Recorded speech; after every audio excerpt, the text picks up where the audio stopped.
எவ்வளவு சக்தி இருக்கும்? தெரியலண்ணே, செல்வம் சார் மொத்தமா வாங்கினாரு. நல்லா இருக்குல்ல அது?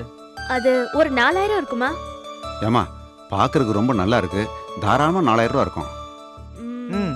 நிலைமை பாத்தீங்களா? முந்தா நேத்து தான் வேலைக்கு போய் சேர்ந்தா, இன்னைக்கு செல்போனோட வந்து நிக்கிறா.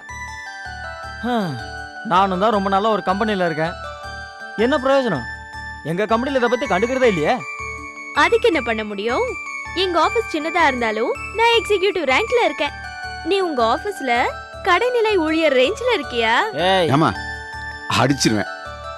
கிண்டலா பண்ற? அவனும் அதிகமா சம்பளம் வாங்கி இது மாதிரி செல்போன் வாங்குவான்.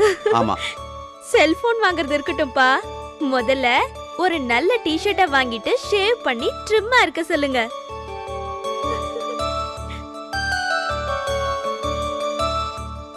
அண்ணே, இந்த சார்ஜர். தேவகி. என்னங்க?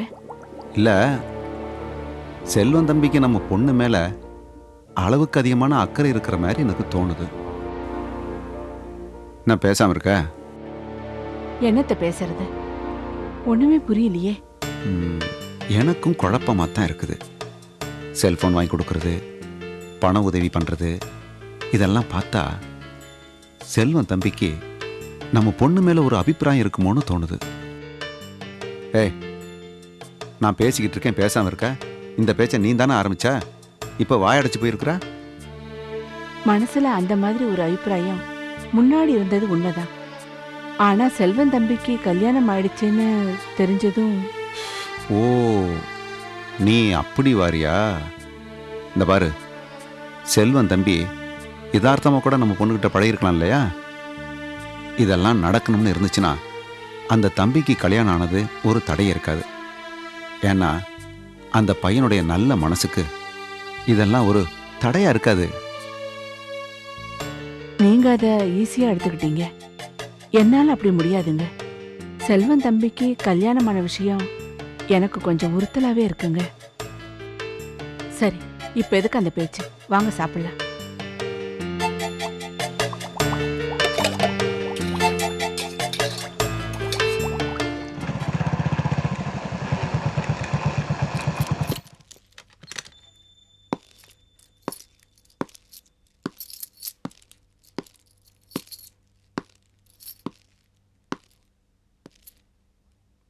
வாசு, வாடா வாடா சுந்தர்.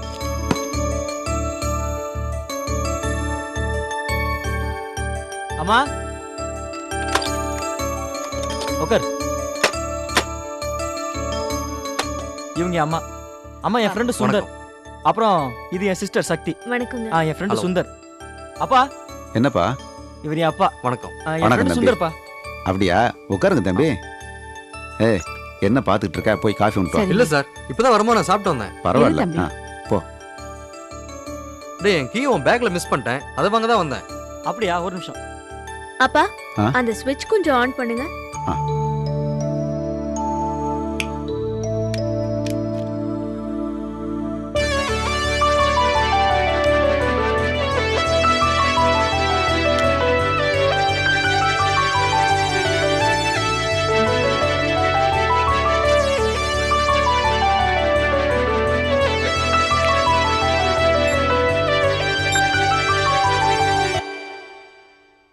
ஏண்டா செல்வம், இந்த லாரியை சர்வீஸ் ஓட்டுறதை பற்றி பேசிட்டு இருந்தோமே, யாராவது மெக்கானிக் வந்து பார்த்தாங்களா? ஆமாண்ணே, நீங்கள் அமிச்சிங்கன்னு சொல்லி ஒருத்தர் வந்து பார்த்தாரு. ஃபுல்லாக செக்அப் பண்ணிட்டு விசிட்டிங் கார்டு கொடுத்துட்டு போயிருக்காரு. விட்டுடலாமா? இல்லைண்ணே, யோசிச்சு பார்த்தேன். அடுத்த வாரம் விடலான்னு தோணுது. ஏன்னு கேட்டிங்கன்னா, இந்த வாரம் எப்படியும் 2 ட்ரிப் இருக்குது. அதை முடிச்சுட்டு ஒரேடியாக விட்டுடலான்னு பார்க்குறேன். ஏன்னா லாரி. ஹலோ ஹலோ ஒரு நிமிஷம், எனக்கு வீட்டுக்குள்ளே சிக்னல் கிடைக்கல, நான் வெளியே வந்து பேசுகிறேன்.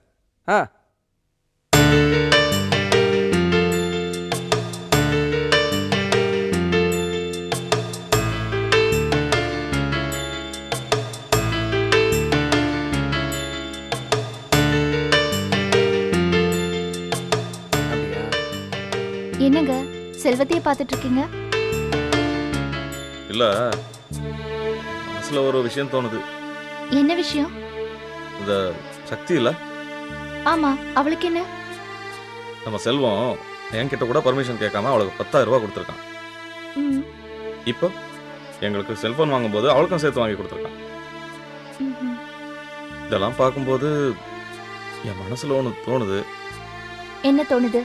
இல்ல, செல்வத்துக்கிட்ட ஒரு மாற்றம் தெரியுது, ஒரு நல்ல மாற்றம். ஏன், உனக்கு தோணலையா? அப்படி இல்லைங்க. செல்வத்தை பொறுத்த வரைக்கும் நாம இந்த விஷயத்துல அவரை பத்தி தப்பா தான் புரிஞ்சுக்கிறோம். இப்ப கூட நீங்க அப்படிதான் நினைக்கிறீங்கன்னு தோணுது. அது எப்படி சொல்ற? இல்லைங்க, செல்வம் பலமுறை அழுத்தம் திருத்தமா எனக்கு இன்னொரு முறை கல்யாணம் வேண்டான்னு சொல்லிட்டாரு. அப்படி இருக்கிறப்போ எப்படிங்க? சரோ, அதெல்லாம் நாமளா பார்த்து செஞ்ச ஏற்பாடு. இது அவன் மனசுக்கு பிடிச்சி அவன் நினைக்கிறதா இருந்தா? இல்லைங்க, நம்மளா அப்படிலாம் கற்பனை பண்ணிக்க கூடாது. என்ன சொல்ற? ஆமாங்க, நம்மளாவே ஏதாவது கற்பனை பண்ணிக்கிட்டு போய் கேட்டுட்டு அது இல்லைன்னு ஆயிடுச்சுன்னா அந்த பொண்ணுக்கு அதனால தர்ம சங்கடமா இருக்கும்ல. பாவங்க. அதெல்லாம் ஒண்ணும் இல்ல சரோ. யாருக்கு? சக்திக்கு தான்.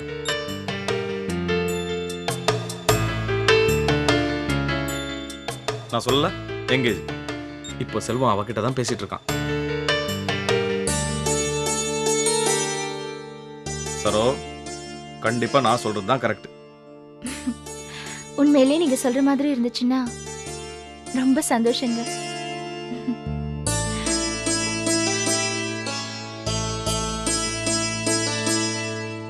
வெங்காயம், வெள்ளாரி வெங்காயம் ரொம்ப சீப்பாக வந்துச்சுங்க, அதனால தான் தட்டிட்டேன்.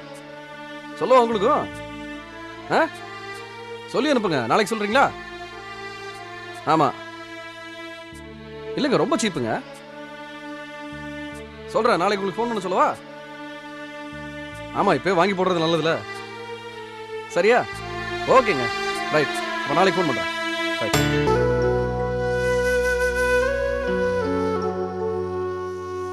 ரொம்ப சங்கடமா இருந்துச்சு விஜி. இந்த கட்டில தனியா படுத்துக்கிட்டு அண்ணாந்து விட்டத்தை பார்த்துக்கிட்டு புக்ஸை படிச்சுக்கிட்டு நீ இல்லாம எவ்வளவு கஷ்டப்பட்டேன் தெரியுமா? ஆமா விஜி. கஷ்டமா? கஷ்டமாவா? கஷ்டத்துலயும் கஷ்டம், பெரும் கஷ்டம். ரொம்ப தான் அழட்டிக்கிறீங்க.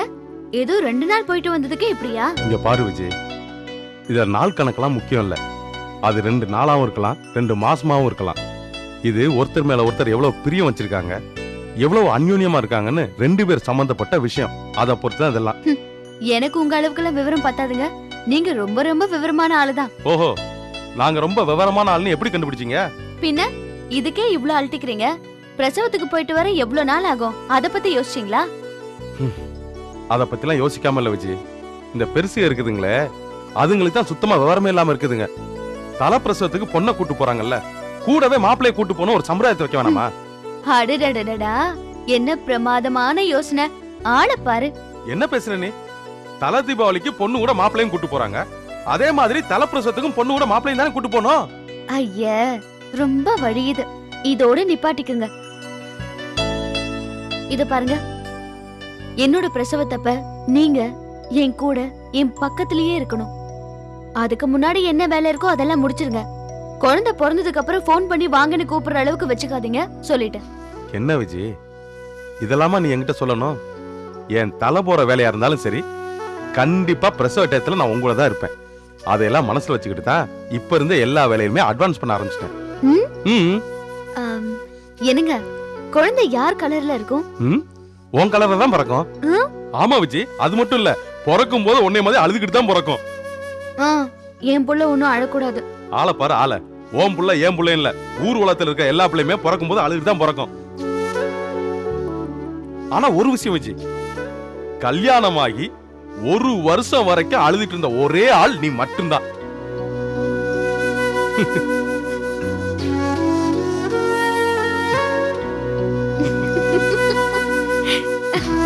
விஜய், நம்ம குழந்தை தூங்குறதுக்கு அந்த தொட்டில் எப்படிலாம் இருக்கணுங்கிறத நான் பிளான் பண்ணி வச்சிட்டேன். அப்படியா?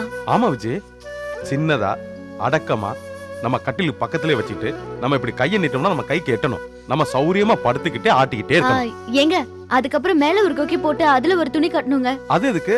சின்ன குழந்தைங்க அந்த மாதிரி தொட்டில தாங்க நல்லா தூங்கும். நீங்க சொல்ற டைப் தொட்டில மத்த நேரத்துல சும்மா வேணா படுக்க வச்சு விளையாட்டு காமிக்கலாம். ஓகே டன், அதையும் செஞ்சிருவோம். அப்புறம் குழந்தைக்கு ஒரு 3 சக்கர சைக்கிள் ஒன்று வாங்கணும். சும்மா இருங்க, அதெல்லாம் நடக்க ஆரம்பிச்சதுக்கு அப்புறம் தான். சரி, ஒரு நடவண்டி ஒன்று வாங்கிடுவோம். அது தவழ ஆரம்பிச்சதுக்கு அப்புறம். எப்ப தவள ஆரம்பிக்கும்? குப்புற விழுந்ததுக்கு அப்புறம் தவழ ஆரம்பிக்கும். எப்ப குப்புற விழும்? குழந்தை பிறந்ததுக்கு அப்புறம். இதென்ன அர்த்தம் இல்லாத கேள்வி? ஹேய், நான் அர்த்தம் இல்லாமலாம் கேட்கல. என்னுடைய நாலேஜை நான் வந்து இம்ப்ரூவ் பண்ணிட்டு இருக்கேன். ஆமா, குழந்தைக்கு எப்ப பல்லு முளைக்கும்? ஏன் கேக்குறீங்க? டூத் பேஸ்ட் பிரஷ்லாம் வாங்கி வைக்கதா?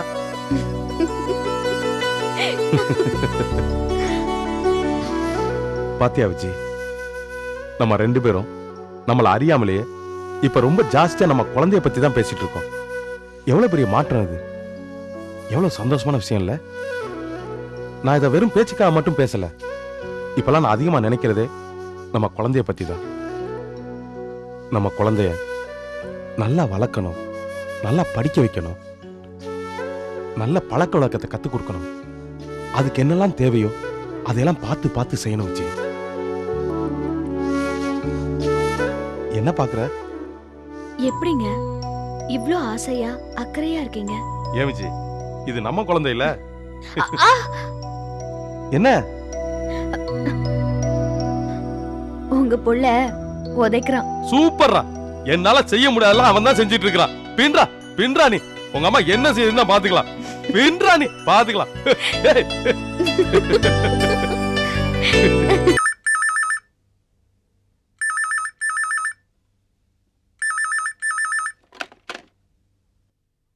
ஹலோ ஹலோ, ஏய் நீலா, நான் தான் தனம் பேசுறேன். சொல்லுக்கா, எப்படி இருக்க? நல்லா இருக்கேன். நீ எப்படி இருக்க? அப்பா என்கிட்ட தான் பணம் கொடுத்து வச்சிருந்தாரு. கேக்குறப்ப கொடுன்னு சொன்னாரு. மாமாக்கு திடீர்னு பணம் தேவைப்பட்டுச்சு.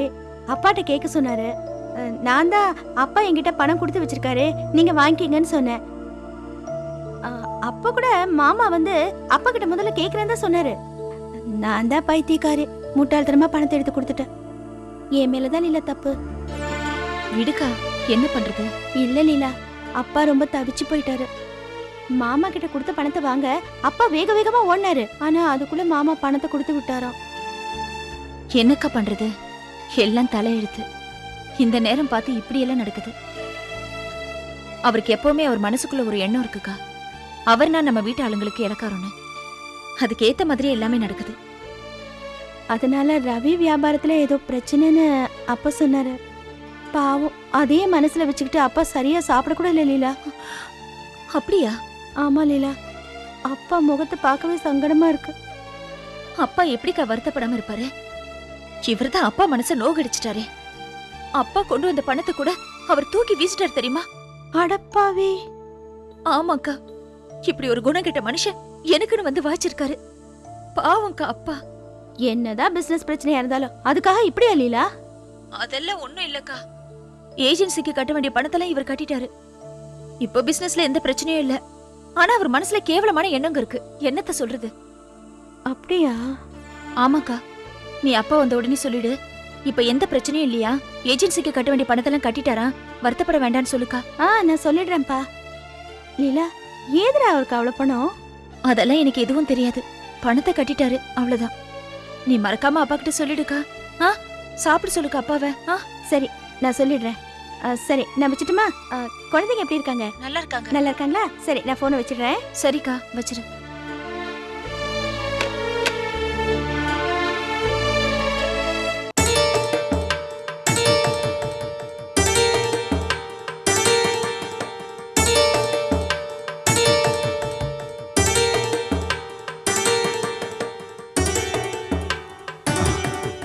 திடுதுப்புன்னு வந்து பொண்ணு கேட்குறீங்க. அதான் எனக்கு ஒன்றுமே புரியல. என்ன தேவகி? எனக்கும் அப்படிதான் கண்ணை கட்டி விட்ட மாதிரி இருக்குங்க. ஒண்ணுமே புரியல. உங்க ஆச்சரியம் எனக்கு புரியுது. உங்க இடத்துல நான் இருந்தா கூட இப்படிதான் குழம்பி போயிருப்பேன். ஐயா, நாங்கள் யாரு, பூர்வீகம் என்ன, எங்கள் குளங்கோத்திரம் எதுவுமே தெரியாமல், அது மட்டும் இல்லை முன்கூட்டி எந்த தகவலும் சொல்லாமல் இப்படி திடுதுப்புன்னு வந்து பொண்ணு கட்டிங்கன்னா எப்படிங்க? நீங்க சொல்றது சரிதான். உங்களை எங்களுக்கு முன்ன பின்ன தெரியாதுதான். ஆனா என் பையன் சுந்தருக்கு உங்க பையன் வாசு ஃப்ரெண்டு. வாசுவோட குடும்பம் நிச்சயம் நல்ல குடும்பமா இருக்கும்னு நினைச்சோம். அதான் பொண்ணு கேட்டு வந்தோம். அது மட்டும் இல்ல, வாசுவோட தங்கச்சிய பார்த்த உடனே எனக்கு பிடிச்சு போச்சு. அதனால நீங்க பொண்ணு வந்து கேளுங்கன்னு என் பையன் ரொம்ப வற்புறுத்தி கூப்பிட்டான். அதனாலதான் வந்தோம். இந்த மாதிரி வந்து உட்காந்து உங்களை தர்ம சங்கடப்படுத்தினதுக்கு எங்களை மன்னிச்சிருங்க. என் பையன் சுந்தர் கல்யாணத்தை பத்தி கேட்டப்பெல்லாம் இந்த அந்தான்னு சாக்கு சொல்லி தள்ளி போட்டுக்கிட்டே இருந்தான். அப்படியாப்பட்டவன் திடுதுப்புன்னு வந்து எனக்கு ஒரு பொண்ணை பிடிச்சிருக்கு, உடனே வந்து பேசுங்கன்னு சொன்ன உடனே இவன் ரொம்ப ஆர்வமாயிட்டா. பின்ன என்னங்க, இத்தனை நாள் கல்யாணத்தை தள்ளி போட்டுட்டு வந்தவன் திடீர்னு வந்து பொண்ணு கேளுங்கன்னு சொன்னோன்னே சரி உடனே பேசி முடிச்சிடலாமேன்னு தான் கிளம்பி வந்துட்டோம். இல்லை, நீங்க நீங்க சொல்றது என்னமோ சரிதான். ஆ, இருந்தாலும் இத பாருங்க சார், எங்க பையன் சுந்தர் நல்ல வேலையில இருக்கான், ஒழுக்கமான பையன். எங்களுக்கு சொல்லிக்கிற மாதிரி வசதி இருக்கு. உங்களோட பொண்ண எங்களுக்கும் ரொம்ப பிடிச்சிருக்கு. அதனால நல்லா யோசிச்சு ஒரு முடிவை சொல்லுங்க.